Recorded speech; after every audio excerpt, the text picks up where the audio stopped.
have to have some leverage of competency. The sad part is I have no swag, dog. Oh, what's going on? Agent 89 is in the building, and we got our annual draft Panther recap with some local guys that I respect, love working with them. I ear hustle from them a little bit, not a lot, but just enough to pique my interest. And so PMP is in the building on Cut to It collab. We got Rashad. And Dave. What's going on, everybody? And so, look, I know these guys, we correspond, we talk, but I always like to have these guys have a voice too. Sometimes, if I say something or I address this, a lot of, the fans, the PMP fans be on your neck, right? And so last time they said, hey, you guys weren't a little bit nervous or didn't really say how you was really, really feeling, especially Dave, because, you sit, or as some folks, stand on their business. I do. A lot. Not that I agree or disagree. You don't have to. Appreciate it. But people felt that you didn't. So we want to make sure that you come come with some real ammunition instead of water guns that you brought last. Oh, come on now. Don't do that. Listen, don't do all that now. I'm just teasing. All right, let's get into it. All right. So overall, you guys are the Panthers experts. I am not an expert in regards of there are 31 teams out there, and there are also 31 statistically better teams out there, right? However, you guys are locking in always on our Panthers, my Panthers. But sometimes, I got to go with the win, which not the W-I-N, but the W-I-N-D, wind. And whatever's flowing, whatever's trending, you kind of talk about that. And as the season progressed last year, it was trending away from the Carolina Panthers. And so at times, you guys kept it Carolina all the time because that's what you guys do. But me, on the other hand, had to kind of go in some other areas, but keeping an eye, sleeping one eye open, one eye closed on what's really going on. So with all that being said, the 2023 Carolina Panthers were 2-15, fourth in the NFC South. Right, offensively, total offense last, scoring tied for last. That means there were actually another team that was off on scoring category than us. 20th in rushing, passing last, 27th on third down, sacks tied for 30th, turnovers tied 14th, red zone tied for 21st, 29 big plays, yards per play last. On the upside, though, defense, 4th overall, scoring 29th. Stopping the run, 23rd. Pass, 3rd down, 15. Sacks and turnovers, last. Red zone, 27, tied for big plays on defense. And yards per play, 6. So, obviously, there were some needs on the Panthers. Would you say offensively? Yeah. A lot. Yeah, a lot. Sure. I think last year was obviously, I believe, in my opinion, the worst season in Carolina Panther history. Given all the hype around the coaching staff that we brought in, this all-star cast that we brought in, it didn't deliver. Very disappointing. And it's unfortunate that we couldn't step away and talk other teams like you did because it was bad. It was painful to watch every week in, week out. It was just painful. We just weren't getting better. Wright gets fired, and we moved on, and it's just unfortunate the way things went. And I'm looking forward to Canales. I hope he brings in some better offensive play calling, and we'll get better. But yeah, it was a forgetful season last year for sure, and you summarized it well with those stats, and it definitely was indicative of just that. Let me be clear. We tried to talk about other teams. Yeah. We did. We honestly tried to, but the problem is the fans did not want to hear it. Yeah. But because when you consider the fact of how bad we were, there was a high expectation this year from the standpoint of we thought we had a legitimate shot to win the conference, the division. So from that standpoint, You thought that. No, I did think that. He said he confirmed it. Yeah. He said you thought that. And that's fine. I could have I thought didn't that. think that. Why didn't you think that? You were one game off of winning the previous year. See, I separate. I have to separate regimes. You know what? They thought that too. Because they wouldn't have gave up their first round pick this year to do it. They thought it too. Well, see, let's jump into that a little bit because I love this, but moving up to the first round pick, you think moving up to the first round pick had to do with what?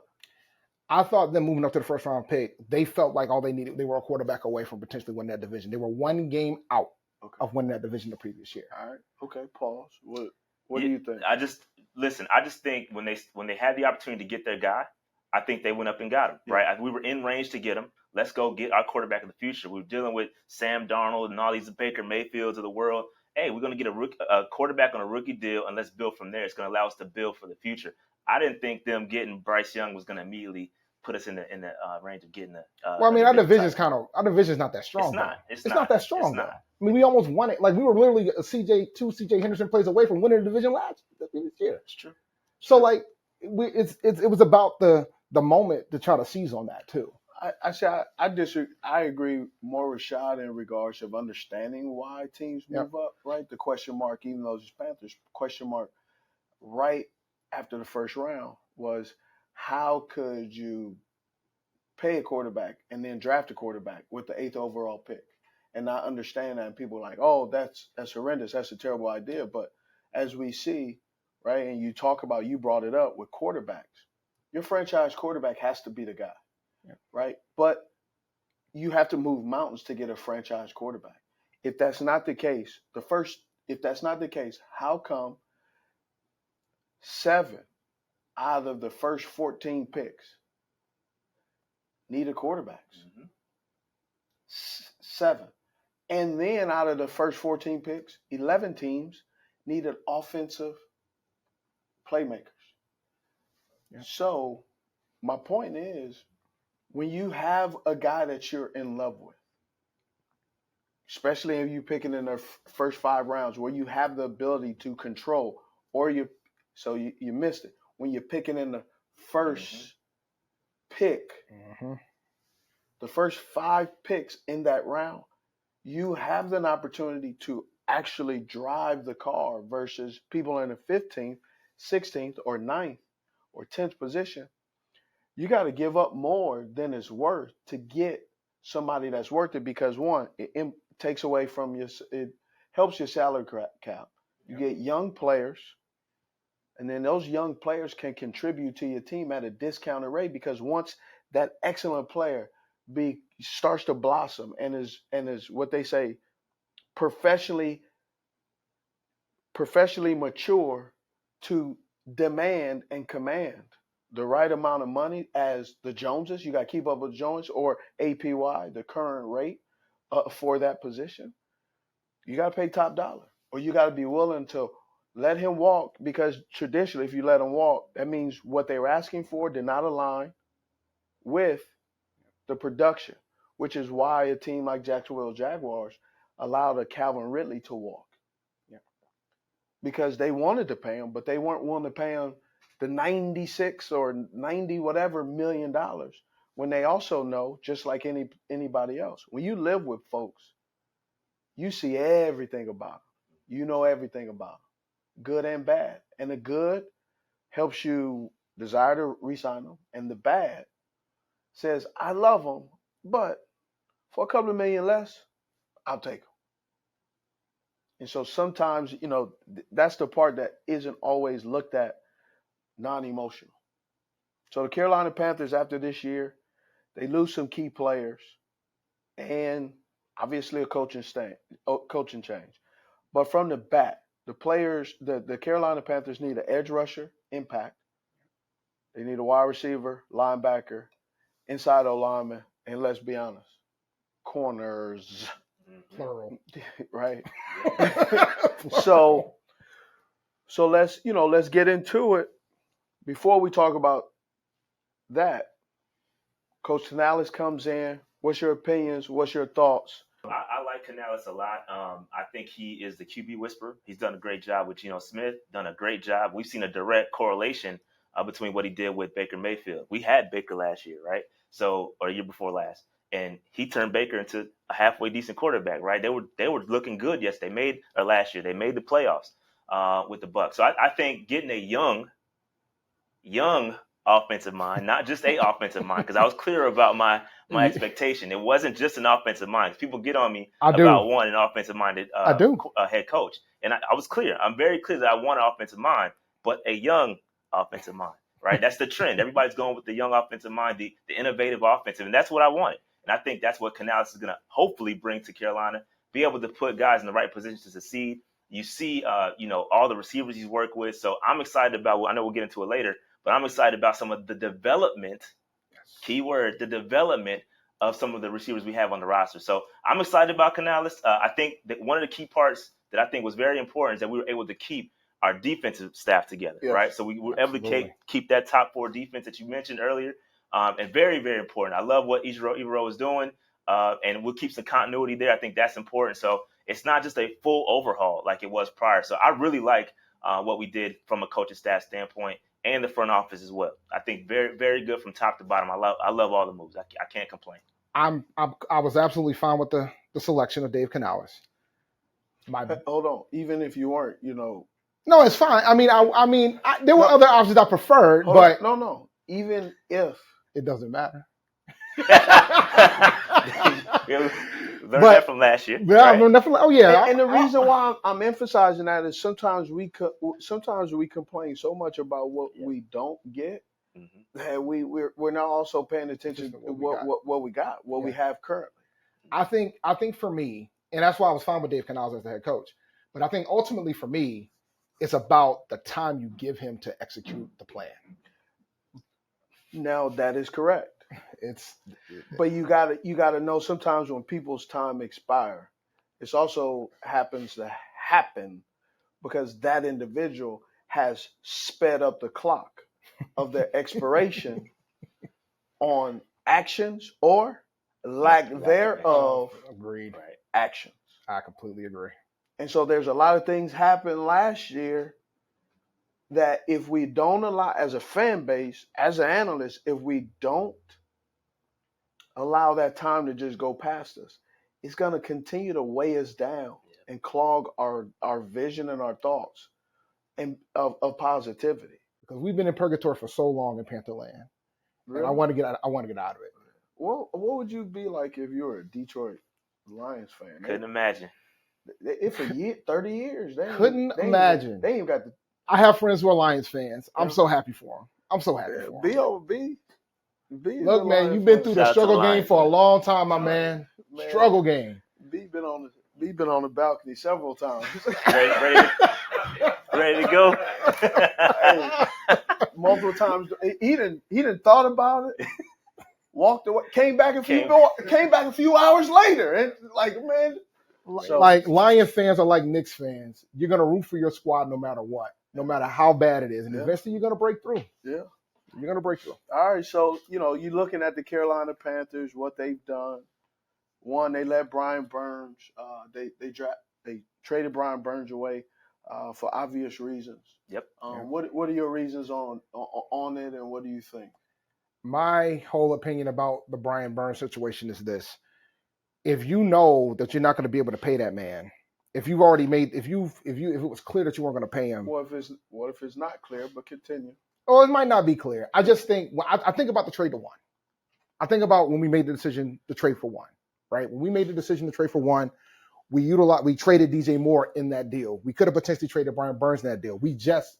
Are you 100% sure that Brian Burns was offered in that deal, or if he was even an option versus does Chicago want him, or the other scenario is at that time they were in negotiation talks and everybody was maybe feeling like things are close and we have a deal. That's plausible. That's possible. That's plausible. That's very possible. Yeah. I know at the time before the season started, APY went up for DNs right before the season started. Yeah. And so if APYs increase and you're in negotiation and then somebody else sets the benchmark, this is your one shot. You don't know if you don't know if you're gonna get 5, 4, 3 contracts. This might be your only shot. And your APY hypothetically is $10. And right before we negotiate, well, as we negotiating, man, the next day, APY just went up to $13.70. So you telling me as a fan, you gonna say, man, nah, I ain't getting that $3.70 raise. I'm not gonna shoot for it. And I'm gonna take this right here. So I think the biggest frustration with Carolina Panthers fans is that word on the street was we had something in place potentially with the Rams, right, the year prior. Yes, we didn't take that, Yeah. right? And so I think that's the frustrating because piece. One of the reasons you don't take it is because you are trying to build, right? You're trying to build it and keep some parts of the foundation that's salvageable, right? And some that are not. Yep. Yeah. So I mean, personally, I think, and as much as a Brian Burns fan as I am, I think personally it's a win-win for both sides, right? He gets to go out there, get his bag, and we get something in return. He was gonna get the bag. He was gonna get the bag no matter what. That was my thing too. I was like, much. Right. Yeah. For me, it was like, all right, if you're gonna stay in Carolina, you know what the number's gonna be. This is what you're gonna need to pay this man from the state. It's not what you're gonna have to pay the man. It's what you hope you don't have to pay the man. it ain't what you gonna get. Right. The whole business of sports is you get paid a king's ransom for a kid's game. Yep. However, the people that are paying the ransom are always trying to get it on the low. Yep. Yeah, just like us. Trying to get it on the low, bro. Just like us, man. Yeah. But I think for me, it boils down to if he's going to be a centerpiece of your franchise, one of the centerpieces of your franchise, you're going to have to pay him. And even when that whole thing was going on, when it sounded like we weren't going to pay him, and everybody's like, well, we better get a first-round pick for him. And I'm like, we're not going to get a first-round pick for him, guys. Because the leverage was gone. So if we can walk out of here with a second, okay, I'll take it. But folks weren't going to be happy about it because we had a chance to get 2 first. Not too long ago. It's always going to be hindsight. Hindsight's always 2020. So that's the frustration from the fan standpoint. Now, if you play it forward, and then we'll talk about the draft, but if you play it forward, what we were able to do with that second round pick to flip that one into a future, I mean, it all worked out. It worked out. So I like it. I think we're going to be fine. I know we're going to miss some of that pass rush ability that he had. Where's the pass rush? Hopefully, with Clowney and everybody coming in, we'll. And I do trust Evero. I think he's done a great job with the defense, and I do think that he'll figure it out. And I think that we'll be fine. And if you go back this time in Denver, he didn't have a premier pass rusher in Denver. Like his secondary was great, but there was no premier guys. There was no elite pass rushers over there. So I think, again, he'll be able to work with what he has, and I do think what he has now is better than what he had in Denver. So I think, I think we'll be fine. I think we'll be fine from a defensive standpoint. Yeah, I trust. Just got to shore up that secondary. But yeah.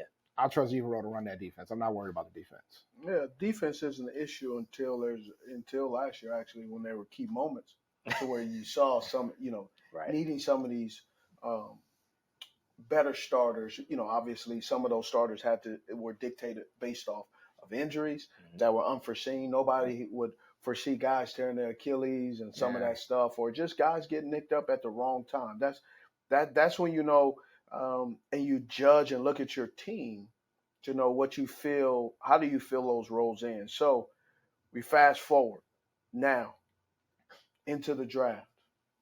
You got needs, and you got places that you need to go and improve on. And so the Carolina Panthers improved to some degree, right, on paper. And that's all what we can go on is on paper in a good way. Not trying to minimize anybody who's on a good way, is understanding what your needs are. Can you fill it with the best guys available without paying currently right now at a premium? So also developing your team, learning how to develop your team. And developmental really starts 4 rounds and later. The first round, you should be an impact player. Second round, you are somewhat of a starter/contributor. Third round, situational contributor. Fourth round, developmental and situational contributor. Fifth, sixth, and seventh round. Those are guys that are 100% developmental. Now, if people wondering where am I getting that from? just did all of that, but it was just off the names and the rounds. So understanding how and what the first, second, third, and fourth rounds are going up, that's impact bang. Fourth and below, and depending on how that fourth is picked, fourth and below is all developmental. God bless us if he becomes a Pro Bowler, but we are not drafting a guy in the 6th round with the 200 pick to say he is the next Hall of Famer. That's multiple flags on the play, and that's when I need to drug test you and make sure that you know what you're talking about, because that's what I call CHCs and CHMGs, coach general managers and coach head coaches. Couch head coaches and couch general managers. Hey, I take offense to that, man. I'm a couch GM, man. That's cool. Yeah, but you can't be a couch. I say, my humble opinion, you can't be a couch general manager. You like your pick in the first, and then now you ready to get a felony with your 7th round pick. Yeah. You know what I'm saying? Yeah. So it's just so erratic and so loud, and that's why I'm like, bro, it ain't nothing wrong being on the couch. Yeah. It's a comfortable couch too, man. It is comfortable. Very comfortable couch. But just do it like when you ride, man. You no backseat opinion, yes, but not to the point where you emailing and sending stuff talking about, well, my statistics, I had a guy tell me, are we watching the same film? No, we not, because you watching highlights. I'm watching the game film. Right. So, no, we aren't watching the same thing. You are correct. Because I'm pretty sure our logins are different. Mm. Yeah, I'm pretty sure it is. All right. So, 7th pick, 200, and the 240th pick, right? Yep. Carolina's pick, linebacker from Michigan. Michael Barrett. What you got? So Michael Barrett, for me, he's an old player, right? 25 years old. Older. Older. Don't do that, man. He's You're out here calling these folks older than with COVID? Nah, yeah, and I'm looking forward to that. This is the last year with COVID. You had the more mature in age play. Much mature age. I wish I was that old. Okay. You really? 25? He's 25. 25? What? So at the time of kickoff, he's going to be 25 years old. He played 64 career games in Michigan. So I think it's solid. I think he's going to be, like you said, the expectation is not for him to come out and be the next Shaq Thompson, right? We would be a fool to expect that from him. But I think that, he's going to come in, be maybe potentially a step up in the special teams. He's a surefire tackler. Yeah. I think that one interesting fact about Michael Barrett is that he was never called for a penalty in college. So that shows his, he's very, he's not making, any crazy penalties, not doing anything, very disciplined. So I like that. I think he's going to be, I think the ceiling for him is going to be a special teams contributor. I mean, he could probably develop into some 3 years. 3 years is the assessment for me. 3 years, then you decide whether or not the guy's going to make it or not. Yeah. So when you say make it, so 7th round pick, he's the 240. 240, right? The 240th pick. He was ranked 226th pick. So that's, when you hear that, what do you think? Good value. Decent That's value. Solid value. That's I'll solid take value. that. Ranked 19th in his position. To get him in the draft at that spot, that ain't bad. That's not Special bad. teams guy who can impact situationally, right? You got to have guys that have value. He can play on special teams, start on special teams. That means your starting linebacker's not playing special teams, getting a rest, and he can back up or come in if they believe he's more in the dime or nickel linebacker, because he isn't huge, right. No. But he got a little fast switch on him a little bit that you can perk up your ears and go, okay, man, this guy can help us. Yep. Yeah. Overall solid pick. I was not mad at this pick at all. Okay. Again, contributor, hopefully special teams, but yeah, not mad at it at all. All right. So the 6th round, 200th pick, defensive end from Mississippi State. Jaden Crumedy. Yep. Hold on. 200th pick. Ranked 220th pick, positional, ranked 23rd. Solid. I'm not mad at this one. It's another older gentleman, 23. He'll be 24 by the time training camp starts. I think he started 5 seasons with 4 different head coaches. So he dealt with a lot. He'll fit right in here. Yeah. He'll fit right in here. Very true. Hopefully not. Bro, I hate I'm laughing, but he'll fit right in here, buddy. Your timing was impeccable. Sad but true. Yeah, I think his production does not match the number of games he played. But I think most of his career he started as a 3-down lineman. I think which matches what Evero wants to do. I think his skill set is decent against the run. But I think again, situational rusher. I think again rotate in there with Derrick Brown, and I think just be a rotational guy. Could develop into a good guy, man. I watched some of the highlights. Let me be clear. I watched some of the highlights and I was thoroughly impressed at how well he looked. Because I didn't know who he was until we drafted him. And I started looking and I'm like, oh, he's got that dog in him that Dan Morgan's been talking about. So I'm not complaining about that. Not expecting him to start, obviously. Derrick Brown's there. But he's going to be a big factor for us, man. I cannot wait until he can develop into a good player. I think he's going to be something for us in the future. I mean, I think, you needed some kind of guy. I think you got a guy, I think that while allowing another situational player leave, Gross Matos, who became the starter based on elimination of Hassan. Yeah.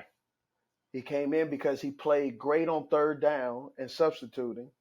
He automatically, based off the guys that are behind him, who he was in front of, who he was sitting when he was the backup, he beat those guys out. However, did not have the impact in which you hope to pair with a Brian Burns. Yep. So this is a guy I think I like him. He's a D tackle actually, not a D end. I've seen him more as a defensive tackle myself. But just watching him, he's a guy that can get in the way, right? Gap integrity. Coach Evero's defense is about gap schemes. Keep staying in your gaps, allowing guys to fit the holes and be able to sometimes not attack the offense, but really make the offense create errors. Yeah, and I also think he's going to be really good against the run immediately. I don't look at him being a pass rushing type interior guy, but I think him more so against the run. I think that's why Evero went after him. Very good against the run. I think we need to improve on that based off of last year's production. So yeah, I think this is a solid pickup. He could develop into something solid. Yeah, I think if he shows out a little bit during camp and things of that sort, he's going to get more time than we realize. And if you look at the roster as a whole and the contracts moving forward, we got like 1-year guys. So they're only going to be on the roster for 1 more year. So this builds us a little bit more depth down the road. If he can develop into something, like it gives us a little bit more flexibility there.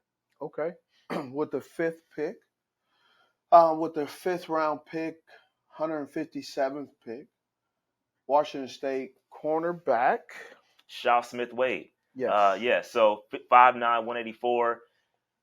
A little on the smaller side, kind of reminds you of Dante Jackson, who we just got rid of. Traded away to the Pittsburgh Steelers. I don't think he's the fastest guy in the world, but I think he kind of slots into that nickel.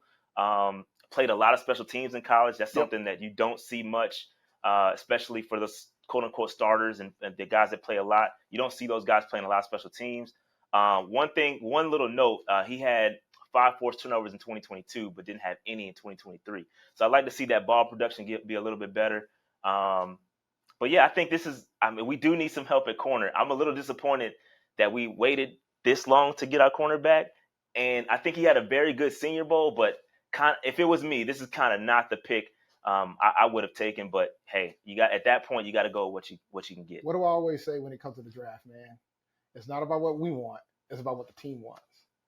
So one thing, like I do a lot of FCS coverage, and one of my buddies also covers the Senior Bowl. And one thing he said was he had a phenomenal day at the Senior Bowl, phenomenal practices, things of that sort. I think that might have helped the stock a bit. It did. And I want to ask you, like, how big of an impact that is for the kids that do play those bowl games, like the Senior Bowl, the Shrine Bowl. It is. It's huge because one, you get in front of those coaches, you are coached, right? you'll coach some pro techniques that not every school is equal opportunity. Not every coach understands how to coach. And so you're getting at the Senior Bowl where you're taught more technique, right? And that can help a kid who's a sponge, who's never really been walked through the technique, or sometimes held their hand is held a little bit more to the place they need it, and that's what the Senior Bowl is about. It's about holding hands, figuring out which kids you can tolerate and deal with, and biggest thing is, do I want to coach this kid? Right. Mm-hmm. And what about him excites me? Because you can't get that. It can't be given or taken away. But what I do know what pro days are for.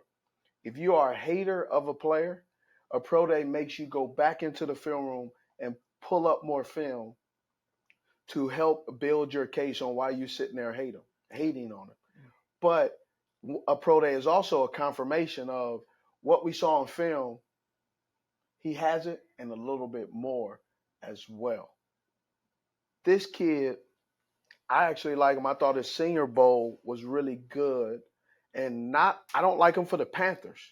I don't like him for the 49ers. I like some of the things that he brings to the table. I don't like every player, but there is something to like of the player, but I'm never going to allow you to know how I feel about him. I'm just going to tell you this is what I like about him, or what he needs to improve on, or blah, blah, blah. But I like this kid based off watching his technique. I like how he plays.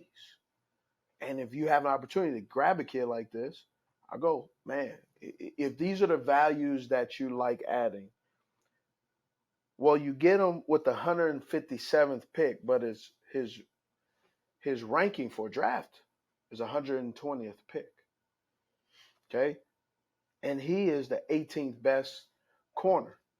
This is a ton of corners, too, who also didn't get picked in areas that you thought they were going to get picked. This draft, very true, right? 14 straight offensive-minded offensive players go off the board. Now all the defensive guys who were supposed to be in that 11th or 12th or 14th pick, all of a sudden they're not there. So you had this was like shopping at Costco. You get the bulk on the cheap, and I think this is a kid who can do that, because when you look at his film, all of a sudden we've gotten enamored with size to the point of where we're saying a kid that's 5'10", 5'9", whatever, he shouldn't play. He's a nickel. But when you look at his body of work, guess where he plays? Yeah, I was going to mention that he plays outside. He played a lot outside. He played a lot outside. Now, give him credit for this. At the Senior Bowl, he took a lot. He learned how to play nickel at the Senior Bowl. Yes. So I will give him. Clamping. Yeah, and I'll give. Yes, he was. So I'll give him credit for that. What is straps? So yeah, I'll give him credit for that. That's impressive for you to go and play where you never played before and body it like he did. I'll give him credit for that. And was poised, patient at the line. Some of these corners, Javon Baker, who I said early on, he had too many moves. That's because he was getting them clamps put on him at the Senior Bowl, and Wade was just kind of he was waiting with him. And he was out there. I didn't know if it was Lil Richard or James Brown. I mean, he was doing all kinds of stuff at the line, right? And that's when I said, man, he does too much. Right. So I like this kid. If you go back a game, I like to show you a game that I think you want to go back. Look at his game against Troy Franklin from Oregon, right? Tez Johnson. I believe Franklin had like only 2 catches for 47 yards. Yeah. Right? And this is an offense too, Oregon, who they try to find a mismatch. Well, if they're trying to find a mismatch, that would indicate they never found it. True. With Smith Wade on them. Yeah. Mm-hmm. So I like this one. In regards to this, a heck of a player, especially watching all the receivers I watched this year. This is a player like he kept coming up on the film when I was in the Pac-12 watching these players. And you watch Rome, when you watch Polk, McMillan, you're watching Franklin. Next year's Tez Johnson, who I think has a possibility of being a top 20 pick especially as a wide receiver next year, where it was some good playing. And for him to do it in the Pac-12 made me convinced about the pick. Yeah, because the Pac-12 the former. Yeah, Pac-12. Well, yeah. It's like 2-pack now. Yeah. Right. It's 2-pack now. But So, I'll say this too. I think that with him, I think he was like the second highest graded corner according to PFF in the Pac-12. So I'll give him that too. And again, that's not an easy conference with all those receivers that you just mentioned. So I'll give him credit. With the fourth round pick, 101st pick, tight end from Texas, Trevon Sanders, man. He was the 88th ranked draftable player, number 3 in his positional ranking. That's why this is my favorite pick. Okay. I think good value here. I think that some had him maybe even late second rounder. I think he's a good vertical threat, mismatch for most linebackers in coverage. I think his hands are very reliable. He did not drop a single pass in 2023. Only has 4 drops his entire career. Got good movement. I think that if he didn't have Adonai Mitchell and Xavier Worthy on that team, probably would have been a 1,000-yard receiver. So I think he had an opportunity to do that. He's a good athlete for tight ends. Got good speed, good acceleration. And I think some of the analysts probably thought he would have ran a little bit faster than what he did. But I think he's got that speed on tape. When you look at the tape, I think he runs better than what he did in the 40. But I think, man, I like this. He's got really good hands. I think, man, he has the opportunity to make an instant impact. However, I do blocking, think, bro. Yeah, his blocking needs to get better. But I will say, best value of the draft for the Panthers, in my opinion, from the standpoint of somebody that can actually potentially be an impact playmaker sooner than later. Best value from that standpoint. If he can like show that he can block between now and September, if he can just show it consistently. I've seen him get blown up by safety. I know, and that's the thing, man. But if he can, I know he does, but everybody's been clamoring for the next tight end post Greg Olsen. Everybody. Some folks thought Ian Thomas was going to be the one.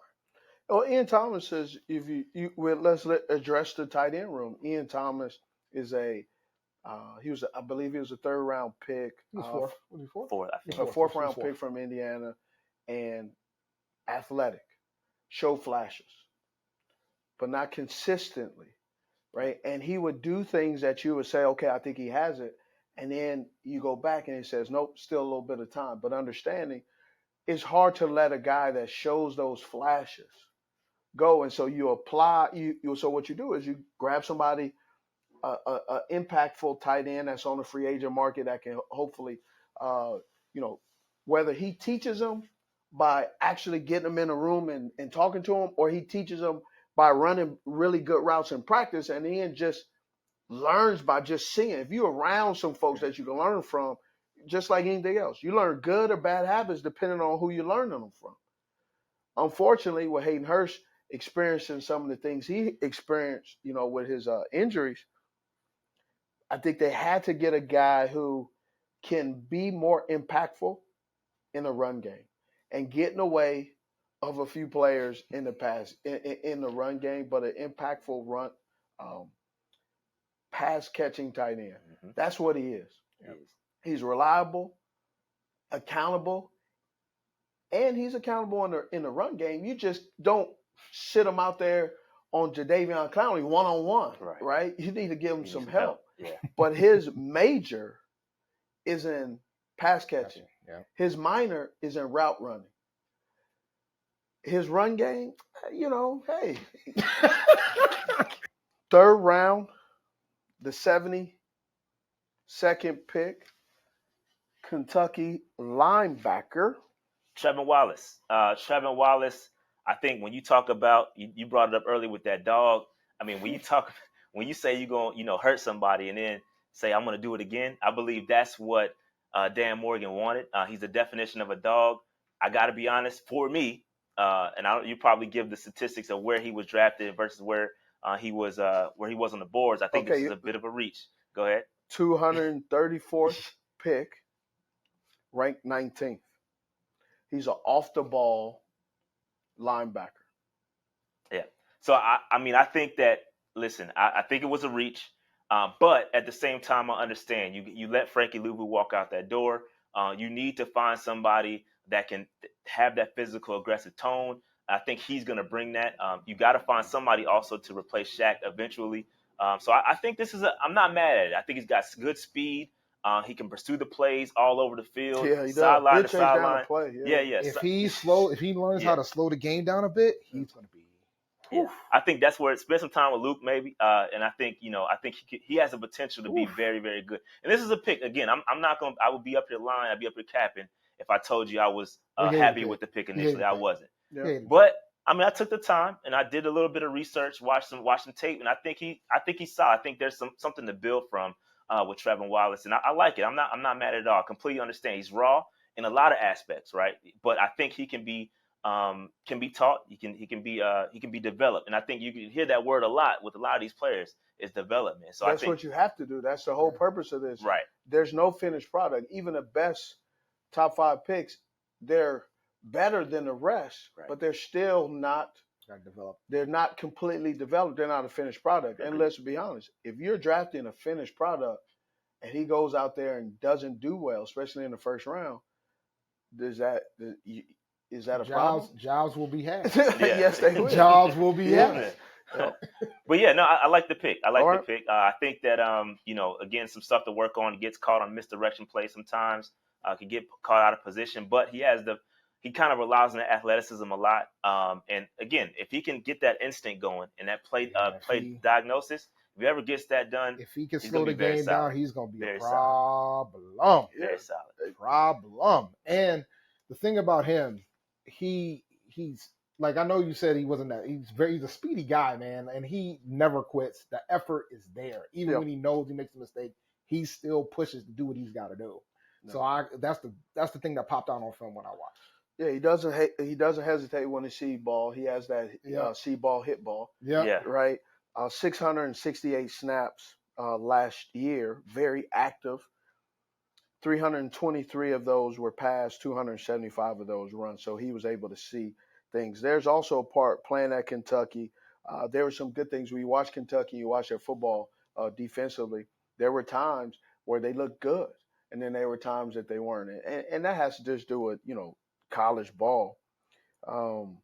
But he does remind me, and you look at it, he's a guy like a Frankie Louvu, who Frankie added value when Shaq goes down. He plays middle linebacker, but also Frankie, this is the first year that Frankie really, or the second year in a row that actually he hasn't been hurt. And so understanding that a player like Frankie, looking at the value and what the going rate was, and then also knowing his responsibilities in the defense. Does his responsibility equal up to the value that the open market or the free market is saying? And so whether you like it or not, team goes, hey, we're not unwilling to pay what we already know what your responsibilities are. Right. Yeah. With that pay, can we expand it? Expand your responsibilities. And I think to some degree, I think they felt, and I'm not sure exactly, but basically this is an assumption off results, that they thought that the pay and the expansion of the responsibilities were not deemed to get the return on their value. Fan base was bummed about that one. Yeah, I think that hurt a lot of people. He brought the energy, man. He did bring the energy, but at times he was also out of position. Fair enough. Right? What? I'm looking at Trevon Wallace, because sometimes same thing with him. Yeah, and we got him on the third round pick. But it's not going to cost you. Exactly. It's not going to cost you an arm and a leg. Yeah, exactly. It's not going to save you no money. But I agree. Second round, 46th pick, Texas running back Jonathon Brooks. I'm of the you thought. Want a running back. I'm of the thought. Drafted running backs that high, but when you take into the context that we traded back, right, and we were able to get our future second round pick back, right, from the trade. I think this is a solid pick. Initially, wasn't happy, not a fan of spending second round pick on a running back, especially one that's coming off of an ACL.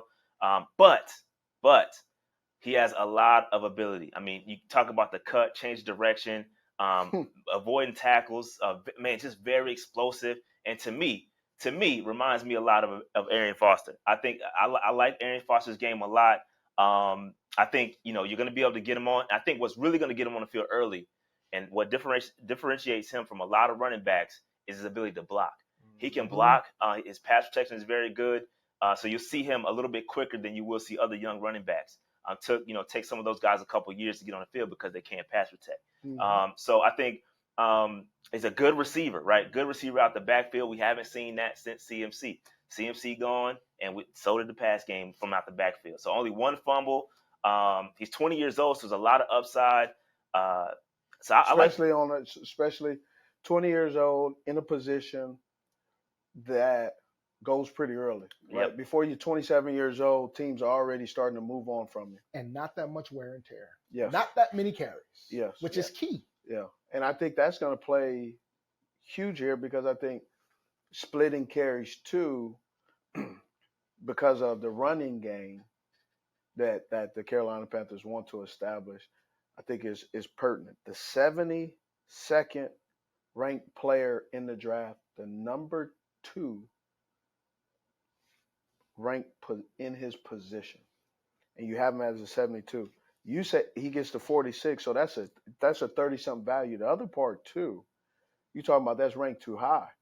This is the first year, right? Because he is 5th running back selected out of Texas in the first round. Brooks is the 5th running back selected in the first round. Not in the first round. Mm-hmm. And so basically what I'm trying to say, but I read it backwards, is you're complaining about a 2nd round pick that's too high when the 2nd round team earlier in the week, people did not realize 2nd round pick was a hope. Yeah. That they thought running backs would come off the board, where Bijan Robinson was in the first. Top 10. Yeah. Top 10. Right. So again, I was cool with the pick. let me be clear. No. So again, it's just that the ACL you're gonna have to wait on. And again, I think this is a pick you're gonna have to wait next year, right? Next year, I think not that he's gonna play. I think he's gonna impact the game this year, but I don't think you'll see the full impact until. I agree season. There, but I said it on Twitter earlier today. He'll be the starter by year's end. So talk about that room. You got Chuba Exactly. Hubbard. You got Chuba Hubbard. Chuba Hubbard was not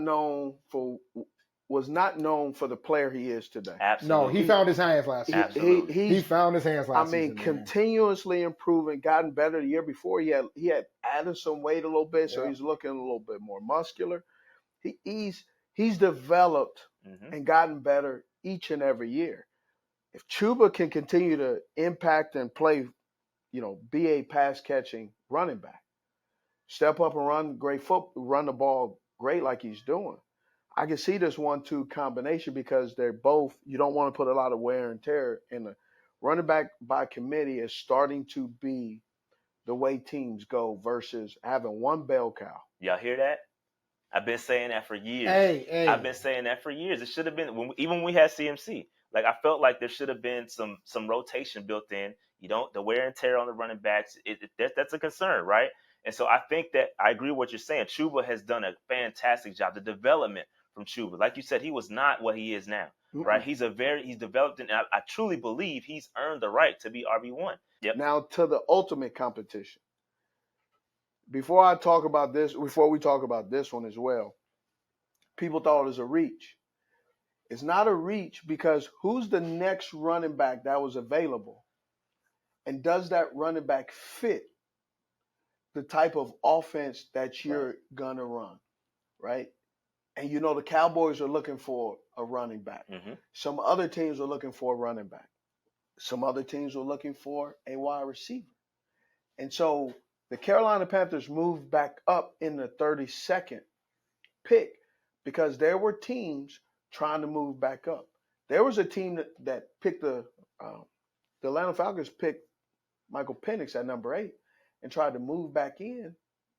I believe I can't remember, it was the 11th or 14th to get someone else.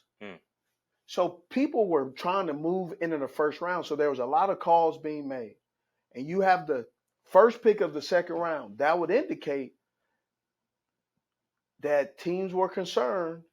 If this was our guy that we had ranked number 1, and then the next guy number 2 for that team. Every team has a ranking of all these wide receivers. They have to rank them, but also they're ranking them to know who's available and who fits our scheme. And so with the 32nd pick, ranked 39th, 8th best in his position, and how many receivers taking the first round? A lot. Exactly. So South Carolina wide receiver. Xavier Legette. Yeah, man. Again, you're going to have to throw out all the metrics and grades and all that stuff. You know, there's a lot of analytics that play, but he's a pure weapon, right? When you talk about explosive speed, physicality at the catch point, man, it's just a lot. Really good hands, got the speed, right? And that's really important. I think that's something we've missed around these parts, is ability to separate with speed, right? And I think with his ability, I love Xavier Legette. I think he's gonna be dominant contested catch receiver, which we haven't seen the jump balls. We haven't seen that stuff that he'll be able to contribute there. And I think one underrated thing about Xavier Legette that people aren't really talking about too much is the special teams contribution. I think that may push some of these guys that we may deem as, special teams guys off of this roster. So it's going to be very interesting. The new kickoff rules has a value. Yeah, hasn't been discussed enough in the media. Well, because I think it's going to unsexy, man. Well, yeah, we know it's unsexy, but man, it's going to change how people decide how to handle the kickoff return now. Because now you're going to have more of them. Yeah, you're going to have more of them. You're going to have much more returns. That's where also Blackshear, he has a value. You put Blackshear and also Legette back there, and now you can't kick away from a guy, right? There's been a lot of good and bad, right? When I did my breakdown about Legette, I who he is jumps off the page, right? Right, size, stature, but then when you watch his film, you see some things that you're going, wow, right? He can play football, right? Where does he play? Is he an X? Is he a Z? Right? That's really where you got to figure out and allow him to get in here and get in this offense to see, is he outstanding? Is he as explosive as X? Or do we got to move him around a little bit and create a little bit of free access in the beginning, because it's throwing off the timing of our offense with our quarterback who's learning, the offensive line who's learning. So everything has to really, it's not about where guy is, it's about where we can see him going from there and how will he impact in a positive way this offense. One factor about the trade up that I don't think is talked enough too is the fact that it's the fifth year option. And I think for like Legette, I don't want to mess it up. I got to say it right.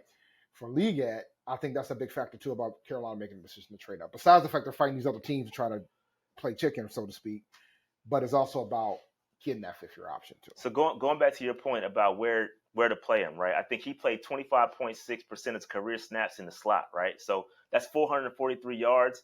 You can move him around all over the place. He can win inside. We've seen him win outside too. I think there's a lot of comparisons to DK. I think he really, to me, he reminds me a lot of another South Carolina wide receiver. To me, that's Alshon Jeffrey. I think if you compare him to Alshon, the wins versus man and press, I think you can see a little bit of Alshon Jeffrey. He wasn't a 1,000-yard receiver every year. He was right there, but he wasn't getting 1,000 yards every year. So I think he was able to get over 1,000 yards twice in his career. Alshon. That's correct. Yes. So I think, man, listen, you got Deontay Johnson coming here, but we project him to be the X. And he's speed. Right. Yeah. And Canales already said he's probably going to be the first read. I already told him that's what the media said, that he's going to be the X. So and I like the fact that you get Legette in this situation and the pressure's not there. Like we draft him in the first, but we also got Thielen. We also got Deontay Johnson. The pressure is there. We can allow him to develop. Once again, you heard that 1,000 times a day. And I think that's the word that describes this draft. So let me ask you, because I get accused of standing up for him. So you got a first round draft pick as his 32nd pick to develop. I think that's the realistic way to look at it. So what do you do with a second round wide receiver? Do you allow him to develop, or does he need to be instant? I mean, nowadays a second round wide receiver ends up being instant sometimes too. Sometimes they're not. It's not that they can't play. Right. No, some of it has to do is maybe the tools they were given, maybe a little rusted, maybe just didn't work, or you keep sending him on in routes, but he actually runs a better out route. Right. But what do I know? Yeah.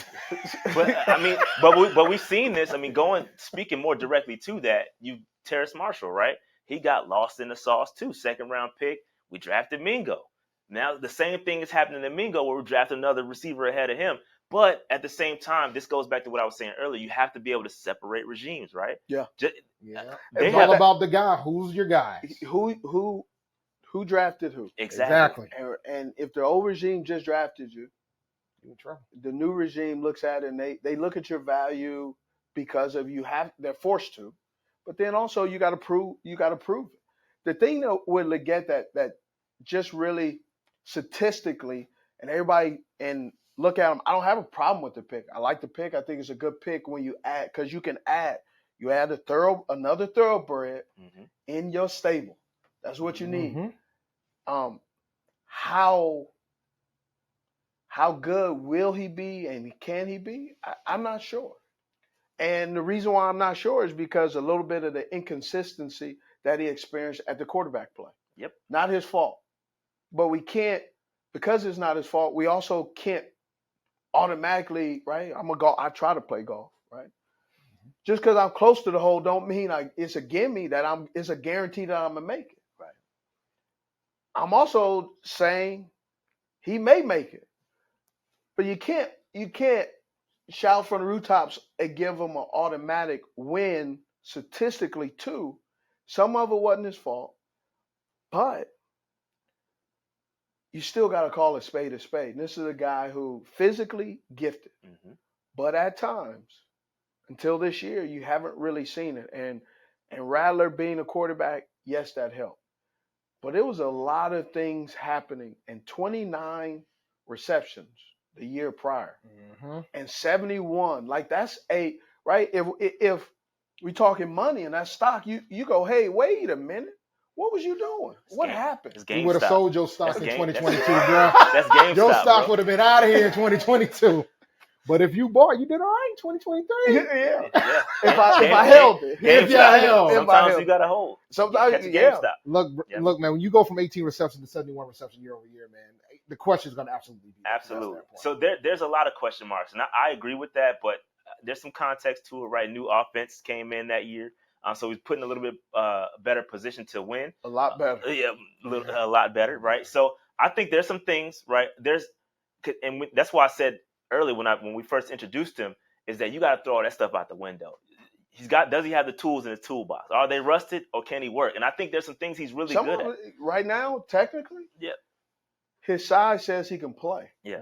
But man, he haven't even taken the plastic off of the wrapper because he ain't played in any games yet. Yeah. Right.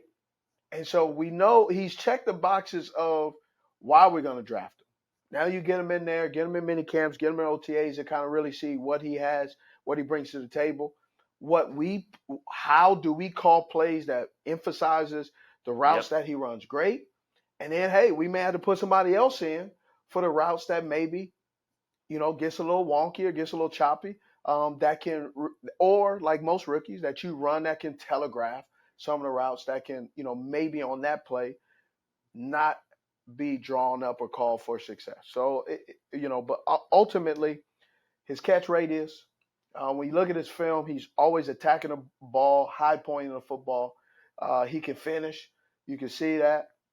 But really is whatever defenses or whatever the scouting report is on him, will he overcome that? Because the opposing teams will know some of the things that he doesn't do well, which isn't a lot.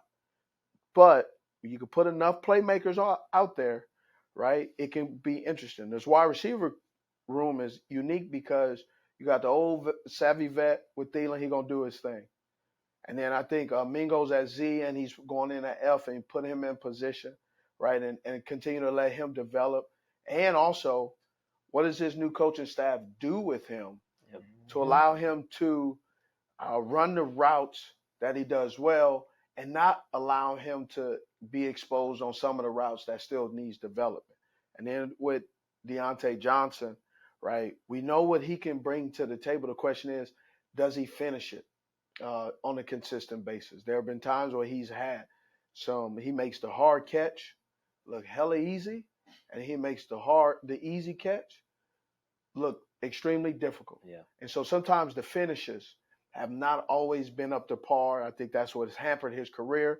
Thus, Pittsburgh wanting to move on from him, I wouldn't be surprised if the way the media and the way things were going that he wasn't at least thought.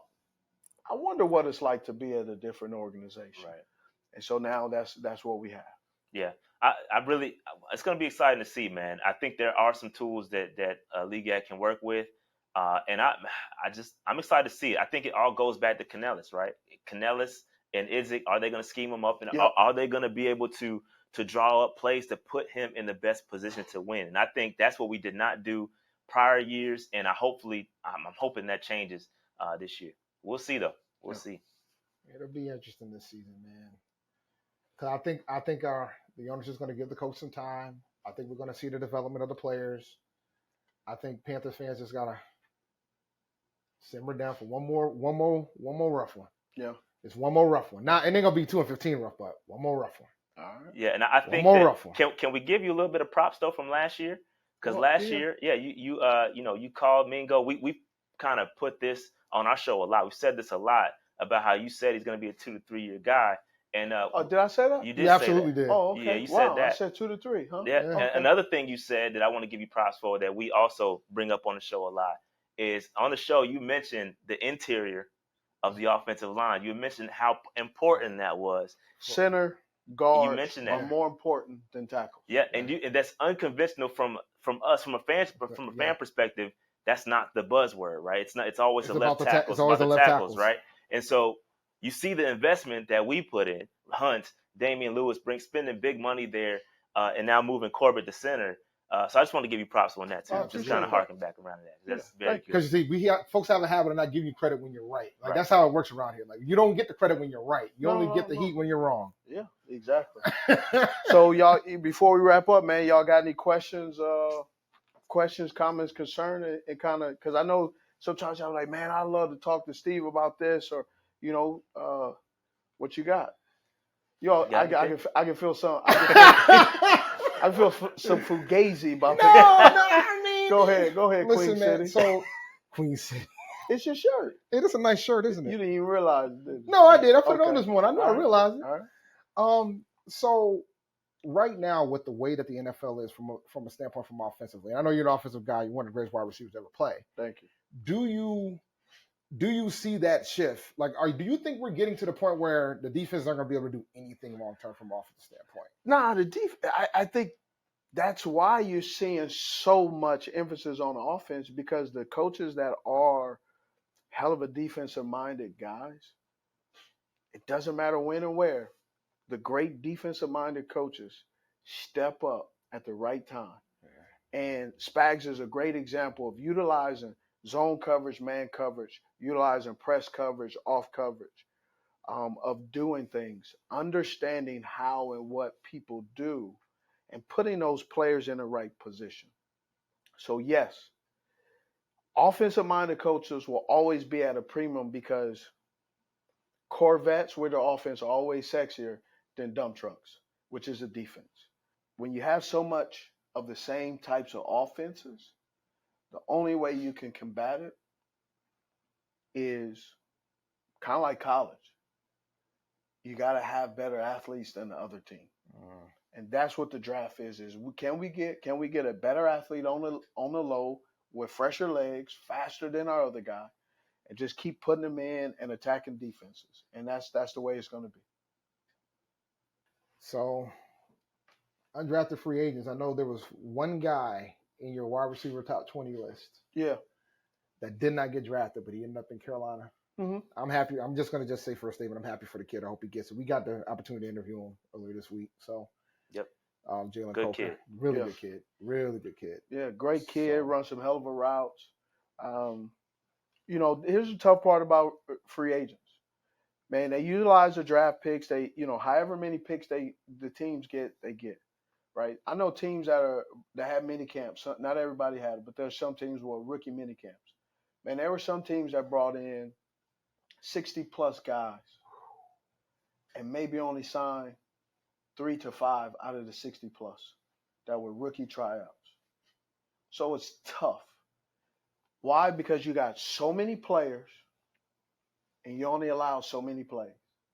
So you're going to give your starters, the guy you drafted, Legette. If you're running 7 offensive plays for this period, you're doing 2 periods of 7-on-7.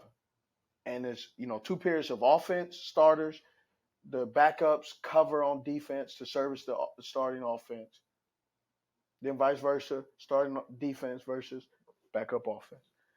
If you only have 2 plays, so that's of offense, 7-on-7. So let's say hypothetically, that's 14 pass plays. And they generally, in time like this where it's 90 on the roster, you can have 14 and 15 corners and wide receivers. Yeah. They're equally, not everyone is equally getting their share to run those routes. Legette, Thielen, or whatever that rotation is that week, the starters may get 2 plays or 3 plays. Then the rest need to divvy out that, and sometimes that just happens to go on as a free agent, 1 play. But that also means that the coach needs to be comfortable putting you in because you know where to line up and how to do it. Yeah. Because that coach doesn't want to put you in, you don't know the play, and you're unfamiliar and you're nervous. Then now you're not at your best. And now the coach looks like an idiot because he put a kid who wasn't prepared in there. So there's a lot of things going on. So undrafted guy right now, you're not going to see too much splash, especially out of the skill position. You'll see flash out of defense, a defense and offensive lineman, because no matter how the offense looks, no matter what the cadence is, you either blocking a guy lined up ahead of you on the side or the left. So those linemen are going to flash. You're going to see that immediate thing. But you're going to wait till guys get more familiar in spring ball and OTAs, optional team activities. Then you'll see you'll hear some buzz in minicamp when they got that minicamp going. I think second day is like June. I think it's like June 2nd through the 4th. Then you'll see that. And then once they go into training camp, you'll start to see they get more familiar. They know exactly where they're supposed to be, how they're supposed to do it, and then they have their own personal flavor of what they played well in college to do. So free agents is a tough road ahead. It's not impossible, but you're not going to hear a lot of them. We're not going to talk a lot of them about them because it's going to be unfair to put these expectations of what they did in college automatically means that they're going to have the same success. But we need to take that same and implement that same expectation on draft picks. Every draft pick on here right now, I can tell you, they need to get stronger. Yep. Because they're playing a level up. They need to get a second faster, and their eyes need to see it milliseconds faster as well. And that's needed because this level is a game of inches, but it's also a game of seconds. Yep. And so you got to be able to go. You good, Chau? Yeah, I'm good. I just think, just a final thought on the class, I think it's just about development. You got to be patient with these guys. I know we want to see them hit the field and see a lot of numbers. I just think it's going to take some time for these guys. And Panther Nation, I implore you just to pack your patience. We'll be here every Tuesday to be with you. Be patient. Just be patient, guys. Just be patient. You're going to have to be this year. Well, I appreciate it. We appreciate it, brother. Man, cut to it. This is a Panthers recap of draft. Appreciate you tuning in. Hit that subscribe button. Thank you.